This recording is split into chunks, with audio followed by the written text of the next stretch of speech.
Dear students, today we are going to discuss about an important aspect.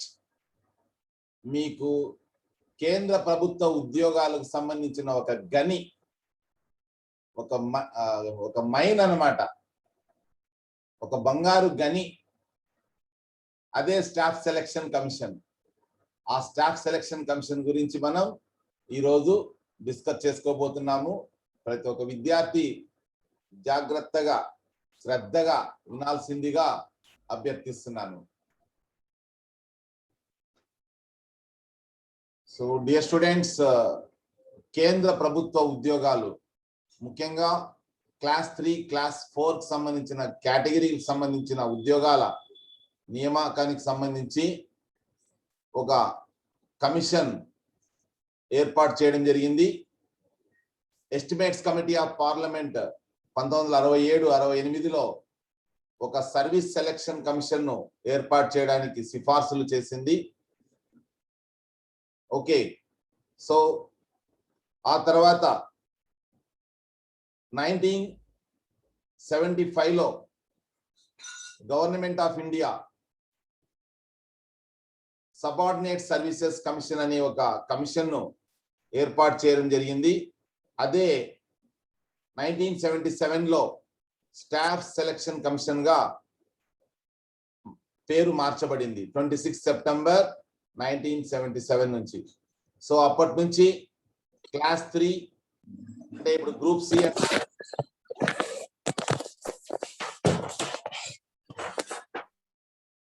C అంటారు. ఆ తర్వాత non technical post in various ministries or departments of government of India and in subordinate offices. So the functions of staff selection commission have been enlarged from time to time, and now it carries out recruitment to all group B posts in the scale of 9,300 to 34,800 with a grade pay of 42,000. So the functions of staff selection commission were redefined by Government of India, Ministry of Personnel, Public Grievances and Pensions, vide its resolution number 390-1/1/98 dated 21st May 1999. So appat nunchi new constitution and functions of staff selection commission came into effect from 1st June 1999. Dear students, ఈ staff selection commission అనే ఈ system మొట్టమొదట 1975లో subordinate service commission గా ఏర్పాటు చేయబడింది. ఆ తర్వాత 1977లో staff selection commission గాను, ఓకేనా. తర్వాత 1st జూన్ 1999 నుంచి ఒక కొత్త నిర్మాణం మరియు విధులతో స్టాఫ్ సెలక్షన్ ఏర్పాటు చేయబడింది. సో డియర్ స్టూడెంట్స్, ఈ స్టాఫ్ సెలక్షన్ కమిషన్ లో ఒక చైర్మన్, 2 సభ్యులు ఉంటారు and a secretary come controller of examinations. ఎప్పటికప్పుడు వివిధ షరతులు నిబంధనలు ద్వారా కేంద్ర ప్రభుత్వం నియమిస్తుంటుంది. The commission is provided such supporting staff as considered necessary by the central government. ఎప్పుడు ఈ కమిషన్ కు కావాల్సిన సిబ్బందిని సెంట్రల్ గవర్నమెంట్ ఏర్పాటు చేస్తుంటుంది. ఓకే స్టూడెంట్స్, సో ఈ కమిషన్ యొక్క ముఖ్యమైన విధులు ఏమి అంటే ఆల్ గ్రూప్ బి పోస్ట్స్. కేంద్ర ప్రభుత్వంలో ఎన్నో మంత్రిత్వ శాఖలు లేదా వివిధ కేంద్ర ప్రభుత్వ శాఖలు ఉన్నాయి. ఆ ప్రభుత్వ శాఖలకు సంబంధించిన కార్యాలయాలలో లేదా వాటికి అటాచ్ చేయబడిన కార్యాలయాల్లో మరియు సబార్డినేట్ ఆఫీసెస్ లో గ్రూప్ బి పోస్టులు అంటే pay scale maximum of which 10,500 10,500 basic pay మూల వేతనం నుంచి ఉద్యోగాలు ఉంటే వాటన్నిటికీ కూడాను నియామకాలు స్టాఫ్ సెలక్షన్ కమిషన్ ద్వారా చేయబడతాయి. సో స్టాఫ్ సెలక్షన్ కమిషన్ ద్వారా ఉద్యోగ నియామకాలు పరీక్షలు మరియు ఇంటర్వ్యూలు సహాయంతో రిక్రూట్మెంట్ అనేది చేయడం జరుగుతుంది. సో డియర్ స్టూడెంట్స్, కేంద్ర ప్రభుత్వ ఉద్యోగాలకు ముఖ్యంగా సబార్డినేట్ సర్వీసెస్ మరియు lower division clerks, group C and group D stenographers, assistants in various ministries and departments, inspectors of central excise, inspectors of income tax, sub-inspectors in Central Bureau of Investigation and Central Police Organizations, divisional accountants, auditors and accountants under Office of Controller and Auditor General of India మరియు ఇతర account departments లోను, అదే విధంగా upper division clerks, attached మరియు subordinate కార్యాలయాల్లోను, కేంద్ర ప్రభుత్వానికి సంబంధించిన attached మరియు subordinate కార్యాలయాల్లో, తర్వాత జూనియర్ ఇంజనీర్స్, సివిల్ ఎలక్ట్రికల్ ఇంజనీర్లు కేంద్ర ప్రభుత్వానికి సంబంధించిన వివిధ శాఖల్లో. ఓకే, దాంతో పాటుగా స్టాటిస్టికల్ ఇన్వెస్టిగేటర్స్ మరియు group 4 of subordinate statistical service సంబంధించిన ఉద్యోగాలకు, ట్యాక్స్ అసిస్టెంట్ ఉద్యోగాలు, మరి ముఖ్యంగా central board of direct taxes commissionerates లో ట్యాక్స్ అసిస్టెంట్ ఉద్యోగాలు, అదే విధంగా central board of excise and customs department లో ట్యాక్స్ అసిస్టెంట్ ఉద్యోగాలకు, తర్వాత ఇండియన్ ఆడిట్ మరియు అకౌంట్స్ డిపార్ట్మెంట్ లో సెక్షన్ ఆఫీసర్లు, తర్వాత controller and auditor general office లో సెక్షన్ ఆఫీసర్లు, ఈ ఉద్యోగాలకు నియామకాలు చేస్తుంది స్టాఫ్ సెలక్షన్ కమిషన్. దాంతో పాటు డిపార్ట్మెంటల్ ఎగ్జామినేషన్స్ కూడాను కండక్ట్ చేస్తుంది. ఆల్రెడీ ఉద్యోగాలు చేస్తున్న వాళ్ళకి ప్రమోషన్స్ కోసము మరియు ఎక్స్ట్రా నాలెడ్జ్ ప్రొవైడ్ చేయడానికి డిపార్ట్మెంటల్ ఎగ్జామ్స్ కూడా కండక్ట్ చేస్తుంది. దాంతో పాటు టైప్ రైటింగ్ టెస్ట్లు ఇంగ్లీష్, హిందీలో కండక్ట్ చేస్తుంది. Dear students, this is the most important commission for recruitment in central government for various departments. Dear students, you have to understand various posts and also their notifications. Okay. Students, staff selection commission ద్వారా వివిధ ఉద్యోగాలు గురించి మనము చెప్పాలనుకున్నప్పుడు combined graduate level examination అంటే degree అర్హతతో వివిధ రకాల officer level ఉద్యోగాలు ఉన్నాయి. ఆ ఉద్యోగాలకు సంబంధించిన ఎగ్జామినేషన్స్ జరుగుతాయి. ఎగ్జాంపుల్, మీరు ఇక్కడ combined graduate level examination. Okay, so ఇది ఒకసారి మనము ఒక నోటిఫికేషన్ క్లిక్ చేద్దాం. Right, so combined graduate level examination 2020 dates అన్ని కూడా ఇచ్చారు. 47,000 నుంచి, అంటే పే లెవెల్ 8 అన్నమాట. లెవెల్స్ పెరిగే కొద్దీ శాలరీ పెరుగుతూ ఉంటది. బేసిక్ పే 47,600 నుంచి 1,51,100 వరకు సంబంధించిన మూల వేతనంతో, అంటే సర్వీస్ పెరిగే కొద్దీ ఆ బేసిక్ పే పెరుగుతూ వస్తుందన్నమాట. ఇది మాక్సిమం లిమిట్ బేసిక్ పే 1,51,100. ఇది బేసిక్ స్టార్టింగ్ అన్నమాట 47,600. దీనికి హెచ్ఆర్ఏ ప్లస్ మరి డిఏ కూడా కలుస్తాయి. మరి ఏంటి ఉద్యోగాలు ఈ బేసిక్ పేలో వచ్చేటి, పే 8 లో వచ్చేటి ఏంటివి అంటే assistant audit officer, department controller and auditor general మరియు ఇండియన్ ఆడిట్ అకౌంట్స్ డిపార్ట్మెంట్ లో. తర్వాత assistant accounts officer, Indian audit and accounts department. అదే విధంగా assistant section officer, central secretariat అంటే సచివాలయం అని ఉంటుంది, ఢిల్లీలో ఉంటుంది అన్నమాట, అక్కడ పనిచేసే దానికోసం. సో డీటెయిల్ గా ఏజ్ గ్రూపులు కూడా ఇచ్చారు, ఏజ్ లిమిట్ కూడా ఇచ్చారు. Okay, age limit. Assistant section officers with departments, ministry of external affairs, మిగతా అన్ని డిపార్ట్మెంట్లలోనూ అసిస్టెంట్ కోసం. ఓకేనా.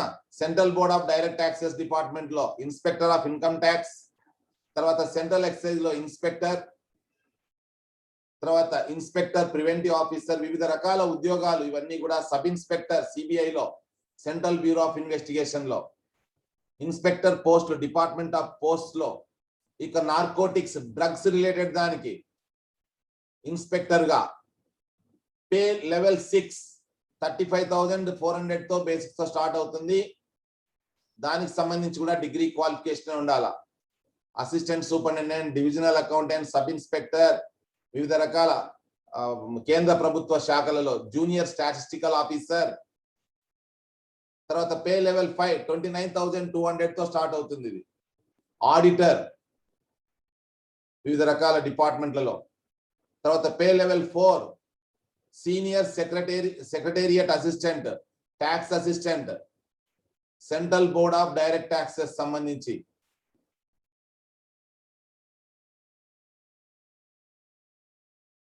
Okay students, central board of narcotics లో సబ్ ఇన్స్పెక్టర్ పోస్టులు ఇవన్నీ కూడా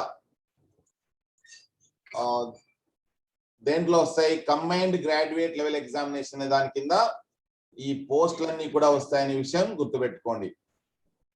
ఓకే రైట్. ఇక నెక్స్ట్ వస్తే కంబైన్డ్ హయ్యర్ సెకండరీ అంటే 10+2 ఎలిజిబిలిటీతో కూడిన ఉద్యోగాలకు సంబంధించి. Dear student, this is also very very very important. మీరు ఒకసారి ఒక నోటిఫికేషన్ చూస్తే ఎలాంటి ఉద్యోగాలు ఉన్నాయనేది దీంట్లో తెలుస్తుంది మనకు. నోటీస్ అని ఉంటుంది, మీరు ఆ వెబ్సైట్కి వెళ్ళి మీరు అబ్జర్వ్ చేస్తే ఇట్లా నోటీస్ ఆఫ్ ఎగ్జామినేషన్ అని ఉంటుంది. దాంట్లో క్లియర్ కట్ గా డీటెయిల్స్ ఉంటాయి. ఓకేనా. సో మీరు example combined graduate level examination ఉంది, దీంట్లో కూడా ఇక నోటీస్ ఆఫ్ ఎగ్జామినేషన్, నోటీస్ అనే పదంతో స్టార్ట్ అవుతుంది.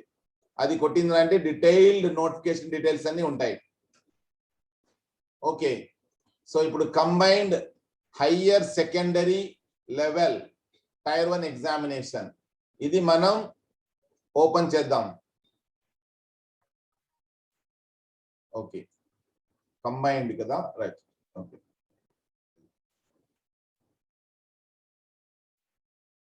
Right students, combined higher secondary 10+2 level examination. So ఏమేమి పోస్టులు అనేది చూద్దాం ఇక్కడ.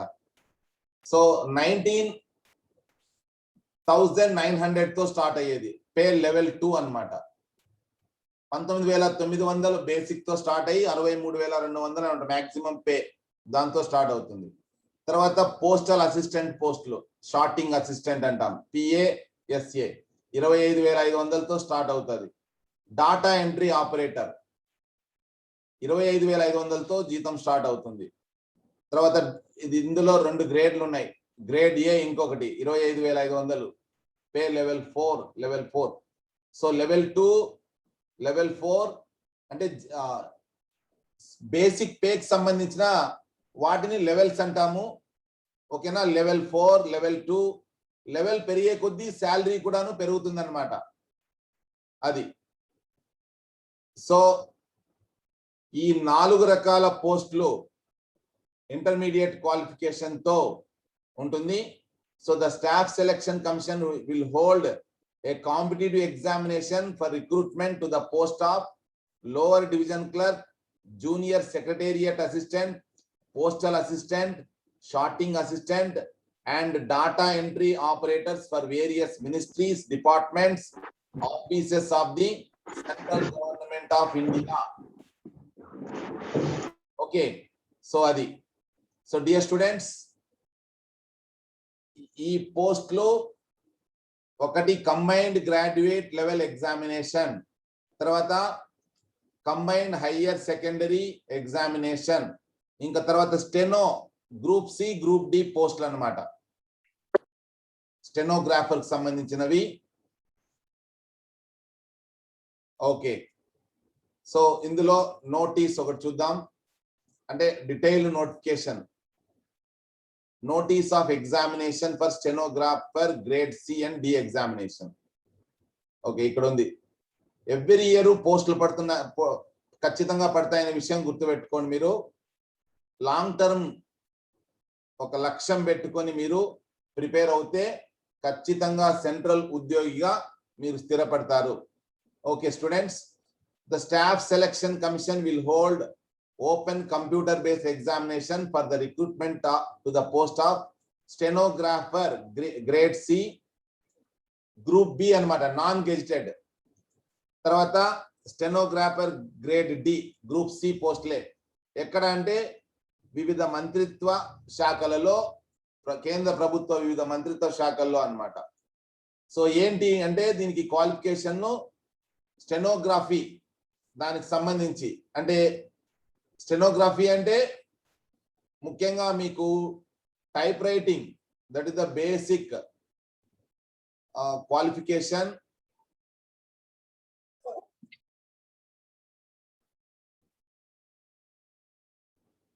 So okay students, skills in stenography అంటే the action or process of writing in shorthand and transcribing the shorthand అనే టైప్ రైటర్.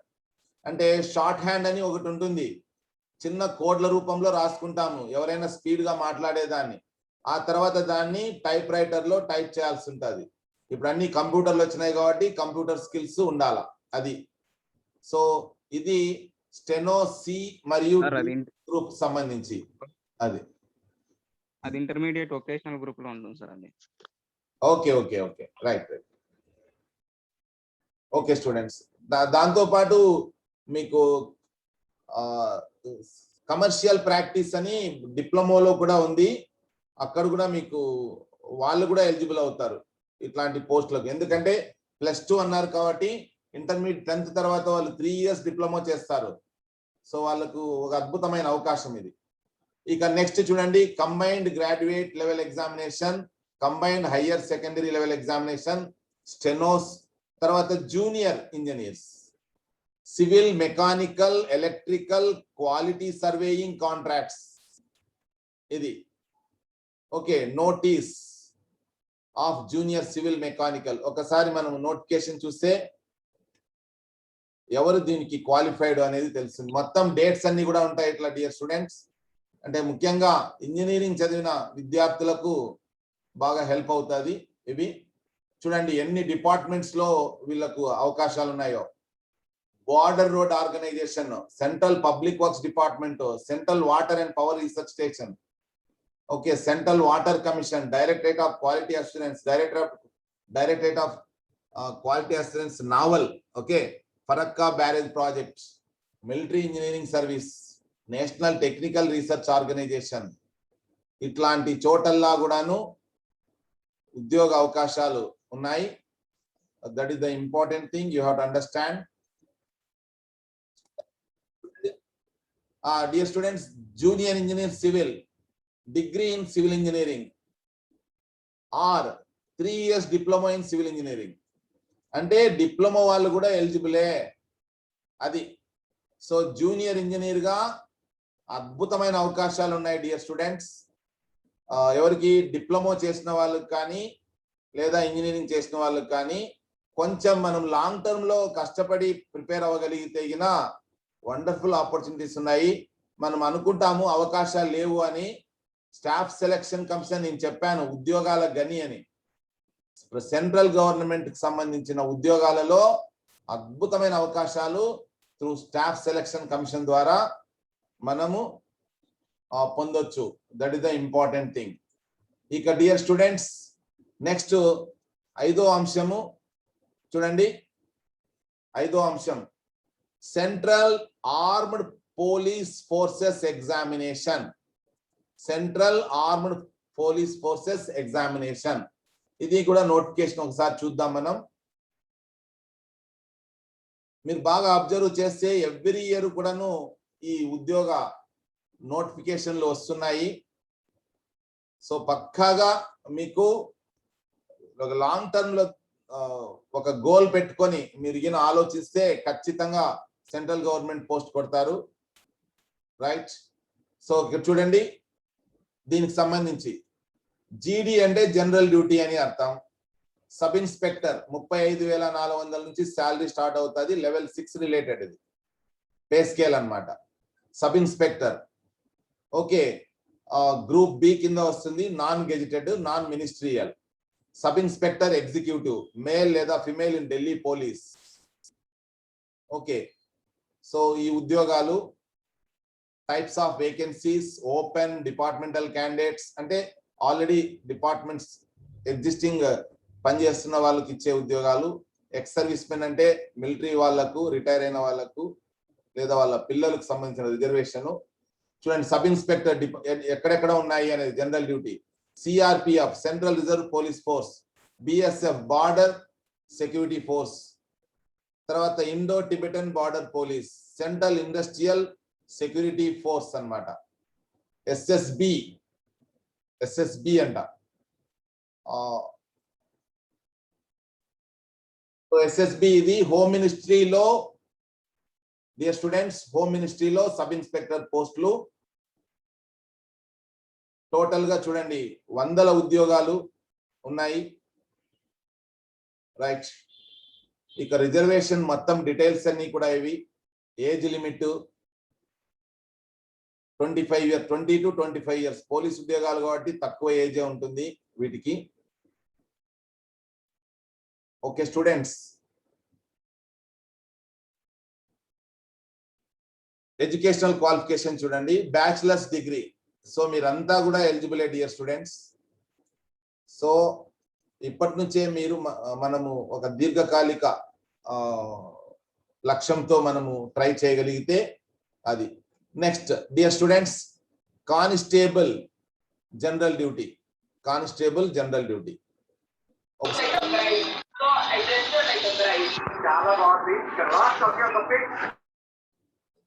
రైట్.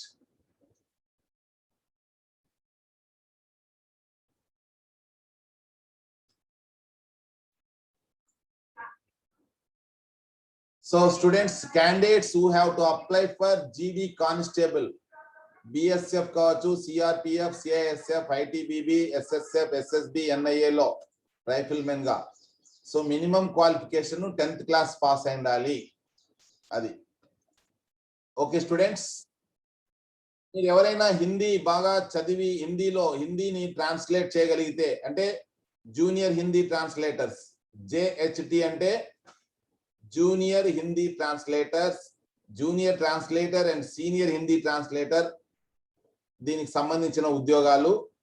అంటే హిందీ బాగా వచ్చిన వాళ్లకు, అంటే ప్రాంతీయ భాషలు, జాతీయ భాషలు ఈ రెండు వచ్చిన వాళ్లకు అద్భుతమైన అవకాశాలు ఉంటాయి. హిందీ చాలా మంది మీరు తీసుకోవాలి అంటే డిగ్రీలో సెకండ్ లాంగ్వేజ్ తీసుకోవాలంటే ఇబ్బంది పడుతుంటారు. సపరేట్ గా లాంగ్వేజ్ రిలేటెడ్ గానే మీకు ఉద్యోగ అవకాశాలు అనే విషయం గుర్తుపెట్టుకోండి. చూడండి, junior translator in central secretariat official language service, junior translator railways లో, జూనియర్ ట్రాన్స్లేటర్ ఆర్మ్డ్ ఫోర్సెస్ లో. ఆర్మీ అంటే మీరు గన్ను పట్టుకొని యుద్ధమే చేయాల్సిన అవసరం ఏం లేదు ఇక్కడ. ఆర్మీలో ఎన్నో వివిధ సపోర్టింగ్ జాబ్స్ ఉన్నాయనే విషయం గుర్తుపెట్టుకోండి. సో ఆర్మీ అంటేనే మనము ఒక సోల్జర్ అనేమి లేదు, వేరే అద్భుతమైన అవకాశాలు కూడా ఉన్నాయి. ఓకే. సో తర్వాత department of post and telegraphs లో జూనియర్ ట్రాన్స్లేటర్, తర్వాత వివిధ ప్రభుత్వ శాఖల్లో సీనియర్ హిందీ ట్రాన్స్లేటర్ గా, శాలరీ చూస్తే లెవెల్ 6 లెవెల్ 7 ఉన్నాయి. ఇది okay students, this is very very important.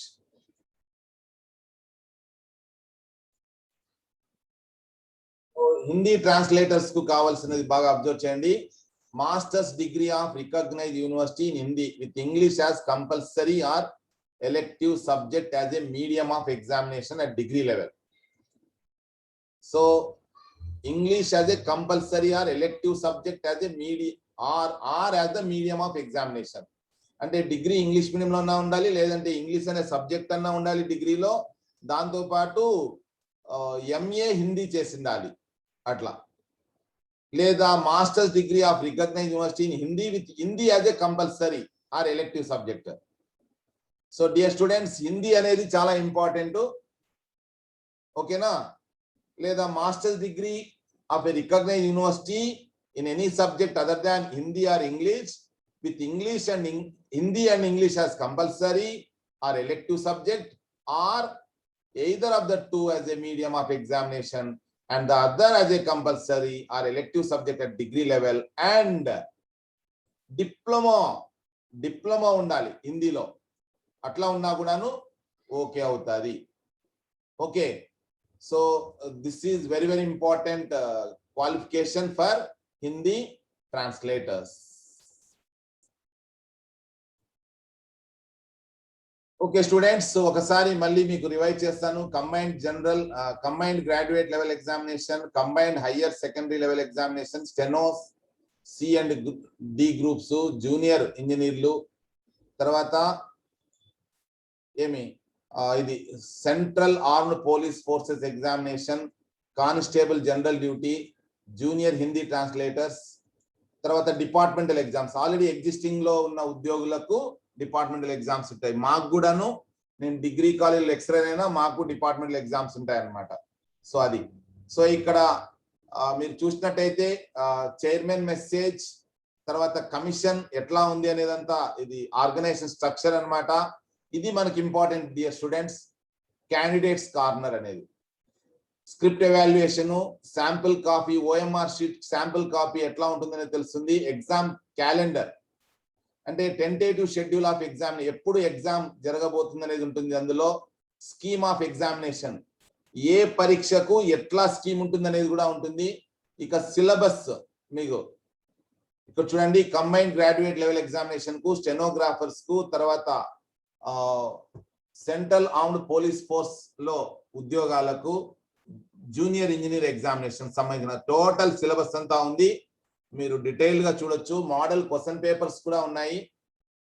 తర్వాత మనకు సెంట్రల్ జాబ్స్ కాబట్టి ఓబీసీ సర్టిఫికేట్ అవసరం అవుతుందనే విషయం గుర్తుపెట్టుకోండి. సో ఈ రకంగా అద్భుతమైన అవకాశాలు ఉన్నాయి డియర్ స్టూడెంట్స్. దయచేసి సద్వినియోగం చేసుకోండి. ఇవన్నీ కూడా చూడండి. చూసి మీరు వెబ్సైట్ గుర్తుపెట్టుకోండి, ssc.nic.in. ఈ యొక్క వెబ్సైట్ గుర్తుపెట్టుకుంటే మీరు దాన్ని ట్రై చేయండి, అంతే. బ్రౌజ్ చేస్తూ ఉండండి, that's all. So thank you students. ఎంతో ఓపికగా విన్న మీ అందరికీ కూడా ధన్యవాదాలు. దయచేసి ఈ స్టాఫ్ సెలక్షన్ కమిషన్ వెబ్సైట్ ను నీట్గా చూసి మీరు మీకు ఏ ఉద్యోగానికి అర్హత ఉందో ఆ ఉద్యోగానికి సంబంధించిన ఎగ్జామినేషన్ స్కీమ్ ఎట్లా ఉంటుంది, సిలబస్ ఎట్లా ఉంటుంది, మోడల్ క్వశ్చన్ పేపర్ ఏంటి, ఇవన్నీ చూడాల్సిందిగా రిక్వెస్ట్ చేస్తున్నాను. Thank you so much.